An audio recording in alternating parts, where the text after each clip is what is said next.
So last year, thank you, we brought a new member into Terralex, and my team watched in amazement as they did this master class on social media to promote their joining our membership and some other things. And so when the organizers said, do I know someone who could speak on social media, I said, the king of social media, of course. And so I'm honored to introduce our colleague, Bogdan Gecic. He is the founder of Gecić Law in Belgrade in Serbia. And if you want to follow someone and see how it's done, you should follow him on all the different platforms, which he'll talk about in just a minute. And I'm not going to read his very lengthy biography because we're going to run short on time, but please join us, Bogdan. You're welcome. Let's check. Yeah, this is on. Hello, everyone. Thank you for your time. So, a little bit of a random name coming from a random jurisdiction, let's be honest. Although last year Financial Times for some reason said that we're the top FDI location globally in Serbia, and the same goes for all of ex-Yugoslavia. We're literally an emerging market with a very young corporate law scene, myself included, or at least I consider myself that way. But anyways, let's start with the presentation. So, this is the big question. Is big law social media a flop? And before we start with some of the data, let's think about how big law perceives itself. We generally, corporate lawyers, we really take pride in our integrity. It's extremely important that we are perceived to be professional, that our documents, as we heard on the previous panel, are not misused, that we are quoted the right way. Essentially, we're taught, especially if you go to any better Western law school, that less is more. Now let's think about the other PSP, the professional service providers of this world, the McKinseys, the Big Fours. How do they tackle social media? Well, here's your answer. This is the standard that we all use, LinkedIn. So I'll take you across all of the social media that we have. And Dentons is, by the way, one of the most successful big law when it comes to social media. So McKinsey, quite respectable, don't you agree? They are decently refined, sophisticated. They're not the Kardashians of this world. They are someone that we actually really respect and look up to. However, you can see the big difference. This is our voice, and this is one of the loudest voices in our industry. And this is the big three. So, we've done a snapshot, and I apologize to the ones that we didn't include, but we had to limit ourselves somewhere, where we did a little bit of an analysis where the magic circle, the white shoes firms are when it comes to social media. And you'll see that everybody's on LinkedIn. We feel comfy, all of us, with LinkedIn, don't we? When it comes to the rest, well, the situation becomes really interesting. And since our BD team is very entrepreneurial and ambitious, we have a lot of slides, so we'll have to go quickly. So this is Facebook. Facebook appears to be confusing for big law. There is an appreciation that Facebook is important, but we really don't understand how to use it. And the situation is halfway house. So of the 30, 18 have it, the rest don't. Twitter, that's our place. Less is more. We love it. 140 characters. We can, add a little link to a newsletter. It works like a charm. It's something that we're completely used to. And frankly, it works, I think, only for us, because when you think about the following, not that many followers on LinkedIn, but we follow each other a lot.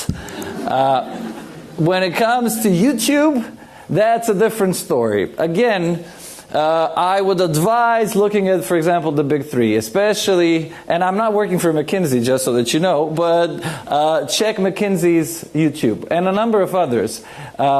It's interesting, it's fun, it's something that you would watch in your free time. Ours, on the other hand, well, the crown jewel.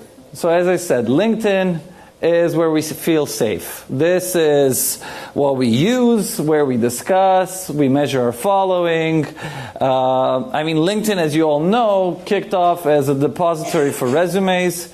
It's generally a lot slower even today than all of the other networks, which apparently we again feel comfy with. And we're all on LinkedIn. Although even on LinkedIn, go back to the first slide. McKinsey, 3 million. The best of us, 40K followers. So that's where our voice is. This one, a nightmare. So this one we actually don't touch. If we can, we won't go there. And I was thinking a lot before I came back home. I worked in Brussels in Big Law, and we had sessions of the ICT committee. Usually it was New York or something, and then everybody would dial in once in 2-3 weeks, and then we would discuss ideas. And back then, being a millennial, I couldn't understand why, the partners were so conservative. I mean, what was so wrong? What was the fear with social media? Until we came to Instagram. So my daughter uses Instagram. This is post-millennial generation. So I don't understand it. I'm completely clueless. And then I understood what was my issue with Instagram. That, we wouldn't be taken seriously if we used this. That, it would dilute our integrity. That it goes against what we are. We're professionals. We're serious people. We don't go on a picture social media platform.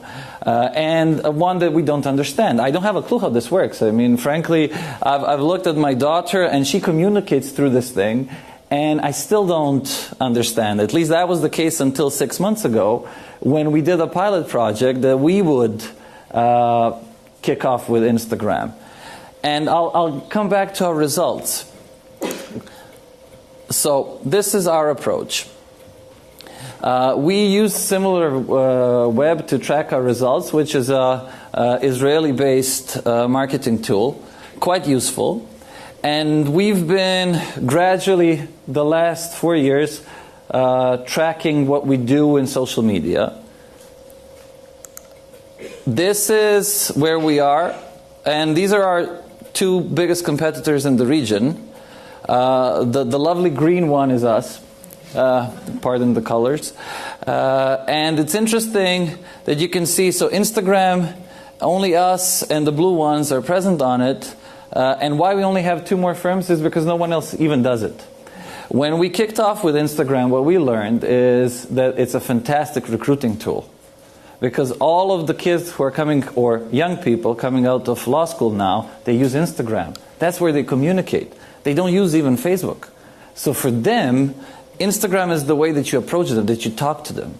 I mean, that's what we don't understand when we think about social media. It's a discussion platform. It's the way how we communicate to our audience. The world is not the same. It's not enough that you go and give an interview or get quoted on FT. That's nice, bravo, good job, but you actually need to be on these. And we were really surprised with the feedback that we got from our Instagram account. The result of our overall social media campaign is here. So this is the traffic. That's the green, the ugly green one. That's us. And the interesting part is that the graph, the 35 and 45% differences between us and the second and third place in the region, it's actually how old we are. So we are the youngest firm. The one in between is the let's say middle one in terms of how old they are, and the one who has the least traffic is the oldest one. So what does this tell you? Well, our opinion is that millennials are still not in charge, and the fangs of this world are led by millennials. And that's very important. You need to understand the platform, to feel comfy with the platform. So if a takeaway for everyone here, at least my humble opinion would be, have millennials working on your social media. Have millennial lawyers helping out. They understand this. They feel comfy with this. And not all millennials feel comfy with all of the social media. I mean, recall the story that I told you about my daughter. I really don't understand Instagram even now. We know how it works, but the background, the messaging app, the everything that they have, It's something that we never did. We don't use it. That's not how we communicate, our generation. So these are some of our takeaways on how we were doing and what we were doing with our content. And I really enjoyed the panel before us, because what we also learned is that sharing is caring. That's how we call it. So what we do, for example, we were very lucky that when Etihad moved into our jurisdiction and they acquired the old JAT, the more senior people will remember that was a famous Yugoslav carrier, sometimes really famous for lagging flights. But the point is that Etihad acquired them. The company was relaunched as Air Serbia. They just celebrated 5 years of their existence, and they did a beautiful clip about what they did. And then when they shared it, we reshared it on our social media. And whenever our client has a success, we reshare it. Even if we were not included, we give them a congrats. We point out to their successes. And it really works. It's something that you give without expecting that you will get anything immediately. But the same rules like in life work on social media. And eventually, you get the reward. Then the BD manager, without having your BD liaising with theirs, will at some point when you share something say, fantastic, we're really happy that you guys succeeded on this case or something. And you get the recognition. So definitely, sharing is caring. And that's what I would not disagree, but I would modify what the people at the panel before me said. I would definitely think of third-party content when it's our clients, when it's the people that we actually know, we work with them. They achieve something which is amazing. We share that on social media. It's social media. That's the whole point. These are, again, how Instagram worked for us. And as I said, we now have a generation of post-millennials completely zombied into his phone now. Hi, Stefan. But they were the driving force behind our Instagram approach, because we were quite honest to say that we're afraid, that we don't understand as partners how Instagram works, and that we need help. And they helped. And actually, everyone who's running our Instagram page are post-millennials, essentially. People coming out of law school just now. YouTube, this is our impression so far. We're still playing with YouTube. And YouTube is sometimes tricky because, for example, in our jurisdiction, regulatory requirements may, let's say, curtail your ability to play with YouTube as much as you would like. But I think that doesn't affect a number of others. And I think it would be a fantastic platform to communicate the way that, as I said, the big three and the big four are doing.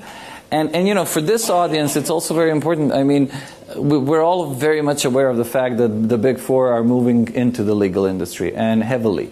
If we continue on with this kind of a presence on social media, and they continue with theirs, I think the intensity of the voices heard, ours versus theirs, is going to be a huge discrepancy, let's put it that way, and I'm being nice here. So key takeaway. LinkedIn and Twitter, based on industry standards, are a must. Facebook, soul searching. People are still not sure what to do with Facebook. Nobody's really thinking of new clients on social media, it appears. And that's a big difference compared to the big three and the big four. When you think about the McKinsey Institute, I mean, they publish the report on automation on social media. And I was the one who downloaded it, and I'm sure many of you have. So I don't see a reason why we wouldn't do the same, but we're not doing it. And it's time that I think we change this practice. We did that in the Western Balkans. We had the luck that we are a new market, that we could experiment, that we didn't have to wait for changes in generation to do so. And you've seen our stats. It really does work. So I'm giving you here a case study. It's not just my hunch. And I think it's something that would add value to everyone in our entire profession. Of course, please follow us. And that's it for me.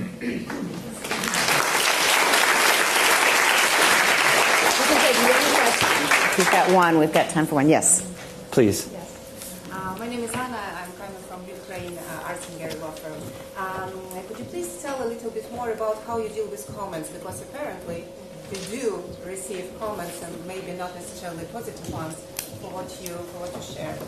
Oh, okay. Yeah, that's a very nice question. Well, I mean, I think we approach comments the same way that we would approach any comment if you're doing any kind of an interview.